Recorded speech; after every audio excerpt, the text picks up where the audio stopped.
Expert ഇതിൽ ചെയ്തു സ്വർണം തന്നെയാണെന്ന് ഉറപ്പ് വരുത്തിയ ആളാണ് ഇന്നലെ സെന്തിൽനാഥൻ പറഞ്ഞത്. അവിടെ യൂബി ഗ്രൂപ്പ് നൽകിയത് സ്വർണം തന്നെയായിരുന്നു. അതായത് ഈ 2 ദ്വാരപാലക ശില്പങ്ങളിലടക്കം 5 കിലോഗ്രാം സ്വർണം ഇതിൽ പൂശിയിട്ടുണ്ടെന്ന് പറയുന്നു. അതുകൊണ്ട് ഇത് പൊതിഞ്ഞു എന്നാണ് പറയുന്നത്. പൊതിയുമ്പോൾ കൃത്യമായി ആ സ്വർണത്തിന്റെ അളവുണ്ടാവും. ഇലക്ട്രോ പ്ലേറ്റ് ചെയ്യുന്നതല്ല, അത് കൃത്യമായ അളവ് തന്നെ ഉണ്ടാവും. അപ്പോൾ ഇത് പുറത്തേക്ക് വീണ്ടും സ്വർണം പൊതിയാൻ അല്ലെങ്കിൽ പൂശാൻ കൊണ്ടുപോകേണ്ട ആവശ്യമില്ല എന്ന് പറയുന്നുണ്ട്. അപ്പൊ അതിൽ തന്നെ വലിയ ഒരു അതാണ് ഇതിനകത്ത് നമ്മൾ കോമൺ ആയിട്ട് സംസാരിക്കുമ്പോൾ സ്വർണം പൂശുക എന്ന് പറയുന്നത്. പക്ഷേ ഇത് രണ്ടും 2 മെത്തേഡാണ്. സ്വർണം മറ്റേത് സ്വർണത്തിൻ്റെ നൈസായിട്ടുള്ള പാളികൾ അതിനകത്ത് പൊതിയുക എന്നുള്ളതാണ്. ഇലക്ട്രോപ്ലേറ്റിംഗ് എന്ന് പറഞ്ഞാൽ പൂശുക എന്ന് പറയുന്ന ഇലക്ട്രോപ്ലേറ്റിംഗ് അത് ഒരു സൊല്യൂഷനകത്ത് മുക്കി അത് അതിൻ്റെ തിക്നെസ് നിർണ്ണയിക്കുന്നത്. അതിനകത്ത് അധികം സ്വർണത്തിൻ്റെ കാര്യങ്ങളില്ല. ഈ 5 കിലോ സ്വർണം എന്നൊക്കെ പറഞ്ഞാൽ വളരെ നിസ്സാരമായിട്ട് പറയുന്നതിനകത്താണ് വിഷമം.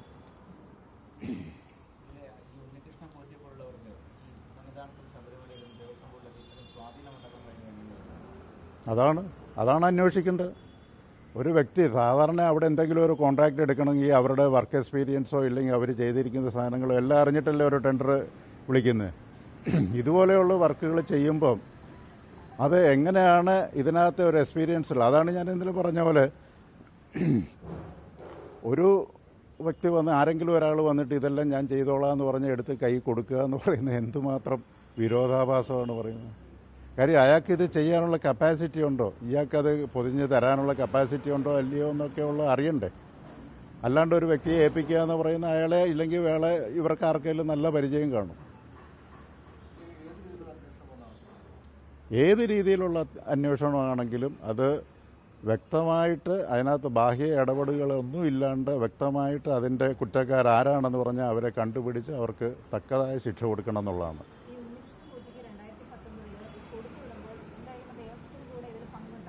തീർച്ചയായിട്ടും ദേവസ്വം അറിയാതെ കൊണ്ടുപോയില്ലല്ലോ. കാര്യം അവിടെ ഇരിക്കുന്നൊരു സാധനം ഇളക്കണമെന്നുണ്ടെങ്കിൽ ദേവസ്വം അറിയണം. ഇത് ശരിക്കും പറഞ്ഞാൽ തന്ത്രിയുടെ ഒരു അനുജ്ഞ കൊടുക്കുക എന്ന് പറയും. ഇത് അവിടുത്തെ എന്തെങ്കിലും സാധനങ്ങൾ എടുത്ത് കൊണ്ടുപോയി എന്തെങ്കിലും റിപ്പയർ ചെയ്യണമെന്നുണ്ടെങ്കിൽ അതിന് തന്ത്രിയുടെ കയ്യിൽ അനുജ്ഞ കൊടുക്കുക. ബാക്കിയുള്ള പ്രോസസ്സൊക്കെ നോക്കേണ്ടത് ബാക്കിയുള്ള ഉദ്യോഗസ്ഥന്മാരും സംവിധാനങ്ങളുമാണ്. തന്ത്രിക്ക് അതിനകത്ത് വേറൊന്നുമില്ല. അവർക്ക് അതിന് വേണ്ട അത് ചെയ്തു കൊടുക്കാനുള്ളൊരു സാങ്ഷൻ കൊടുക്കുക, അനുജ്ഞ കൊടുക്കുക എന്ന് പറയും. അതാണ് തന്ത്രി ചെയ്യുന്നത്. ബാക്കി ഇല്ലില്ല, തന്ത്രി അറിഞ്ഞുകൊണ്ട് തന്നെ നടക്കുകയുള്ളൂ. കാര്യം തന്ത്രിയുടെ അനുവാദം വേണം. ദേവൻ്റെ അനുവാദം എന്ന് പറഞ്ഞ പോലെയാണ് ദേവൻ്റെ അനുവാദം തന്ത്രി കൂടെ അത് കിട്ടുന്നത്. തന്ത്രി അനുവദിച്ചെങ്കിൽ മാത്രമേ ആ വർക്കുകൾ ചെയ്യാൻ പറ്റുള്ളൂ. ഒരു ക്ലാരിറ്റിക്ക് വേണ്ടി ചോദിക്കുവാണേ,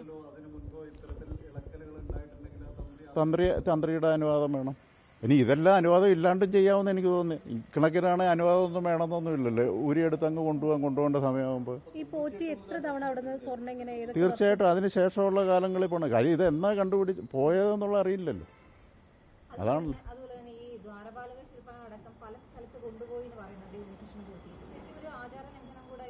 അല്ല, ശില്പം അങ്ങനെ കൊണ്ടുപോകാൻ പറ്റത്തില്ല. അത് കല്ലിൽ അവിടെ വെച്ചിരിക്കുന്ന സാധനമാണ് ശില്പം എന്ന് പറയുന്നത്. അതിനകത്ത് കവർ ചെയ്തിരിക്കുന്ന ആ ഒരു മോൾഡായിരിക്കും കൊണ്ടുപോയിരിക്കുന്നത്. ശില്പം എന്ന് പറയുന്ന സാധനം എടുത്തുകൊണ്ട് പോകാൻ പറ്റുകയില്ല.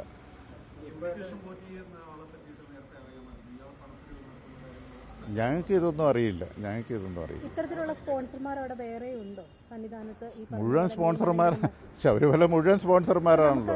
ഇപ്പോൾ 18-ാം പടി എന്തെങ്കിലും ചെയ്യണമെന്നുണ്ടെങ്കിൽ അതിൻ്റെ മേൽക്കൂര വേണമെങ്കിൽ കുളം കുഴിക്കണമെങ്കിൽ എല്ലാം കംപ്ലീറ്റ് സ്പോൺസേഴ്സാണ് അവിടെ ഉള്ളത്.